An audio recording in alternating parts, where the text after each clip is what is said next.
بسم اللہ الرحمن الرحیم۔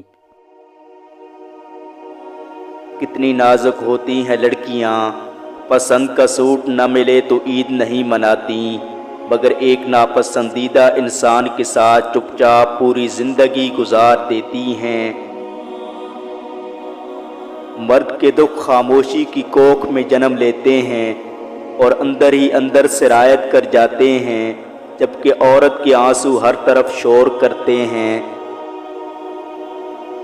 مرد کی محبت عورت کو کبھی مکمل سایہ نہیں دیتی، اس کے رویوں کی دھوپ کہیں نہ کہیں سے عورت پر پڑتی رہتی ہے۔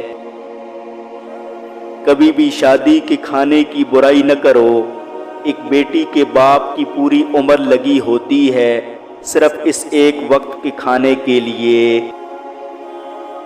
ایک عمر برتنے کے بعد میں نے یہ جانا ہے کہ عورت موم ہے یا پتھر، اس کا فیصلہ وہ خود کرتی ہے۔ کسی دوسرے شخص کو اسے موم یا پتھر کا خطاب دینے کا حق نہیں ہوتا۔ وہ خود چاہے تو محبوب کے اشاروں کی سمت مڑتی رہتی ہے، ورنہ کوئی بھکاری بن کر بھی اس کی ایک نگاہ التفات کو نہیں پا سکتا۔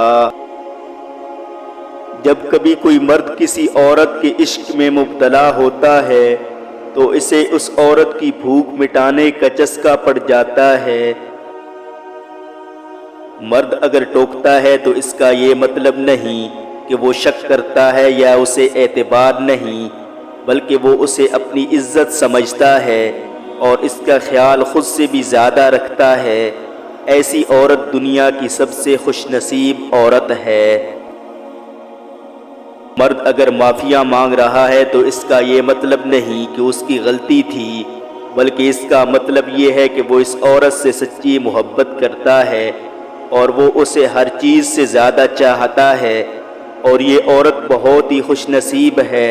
ایسے مرد کو خوب محبت دو، ورنہ دنیا کی ظالم نگاہیں اسے تم سے چھین لے گی۔ انسان لا حاصل کے پیچھے بھاگ کر کتنی لذت حاصل کرتا ہے۔ جب محبت ملے گی تو پھر سب حق خوشی سے ادا ہوں گے۔ محبت کے بغیر ہر حق ایسے ملے گا جیسے مرنے کے بعد کفن ملتا ہے۔ جب انسان محدود خواہشوں اور ضرورتوں کا پابند ہوتا ہے تو اسے زیادہ جھوٹ بولنے کی ضرورت بھی نہیں پیش آتی۔ عورت عمر تب غلط بتانے لگتی ہے جب اس کا چہرہ اس کی صحیح عمر بتانے لگے۔ مانگی ہوئی محبت کا مزہ بگڑی ہوئی شراب جیسا ہوتا ہے۔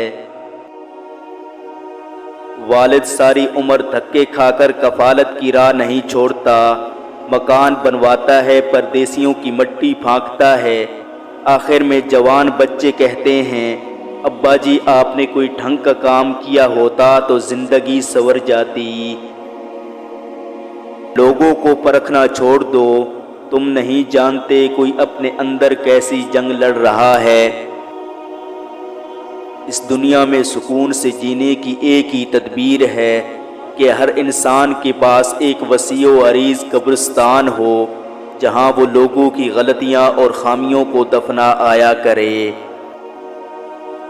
ایک دن تم پیچھے مڑ کر دیکھو گے جن چیزوں کے لیے تم فکر مند تھے وہ تو بہت چھوٹی تھی اور تم بڑا سمجھتے رہے۔ مکافات عمل کا سلسلہ بہت وسیع ہے، یہ نسل در نسل چلتا ہے، اس کا ذمہ اللہ تعالیٰ نے خود لیا ہے، اور اس میں کسی کا آپ کے ساتھ کیے گئے ظلم و ستم کا نتیجہ ہوتا ہے، اور وقت نہیں لگتا بازی پلٹنے میں، بے شک اللہ بہترین انصاف کرنے والا ہے۔ اکثر اوقات سچ کڑوا نہیں ہوتا، سچ بولنے کا انداز کڑوا ہوتا ہے۔ ہم سچ بولنے کے ساتھ ساتھ دراصل دوسرے کو ذلیل کر رہے ہوتے ہیں اور توقع رکھتے ہیں کہ ہمارے ذلیل کرنے کی حرکت کو صرف سچ ہی سمجھ لیا جائے۔ جب تک انسان دوسری کی جگہ پہ کھڑا نہ ہو اسے پوری بات سمجھ نہیں آتی۔ حسد کا جذبہ احساس کمتری سے پیدا ہوتا ہے۔ جو شخص اپنے آپ کو گھٹیا سمجھتا ہے وہ دوسروں سے جلتا ہے،